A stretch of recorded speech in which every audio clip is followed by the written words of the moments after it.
There's no denying that when your body goes through menopause, there will be some changes. The drop of the sex hormones estrogen and testosterone creates many changes in your body.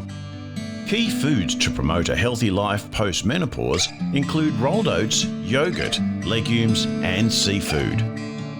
Rolled oats are a medium GI whole grain that are steamed and rolled to produce flakes. They include soluble fibre, which can help maintain healthy cholesterol levels. Yogurt is a great source of calcium that keeps your bones strong, and legumes are a great alternative to animal meat, which can be full of saturated fat. Seafood is a superfood for many reasons. Not only does it help you achieve and maintain a healthy weight, there's strong evidence that seafood supports a healthy heart. Aim for 2 to 3 serves of 100 grams of seafood a week to increase your HDL cholesterol and lower your triglycerides.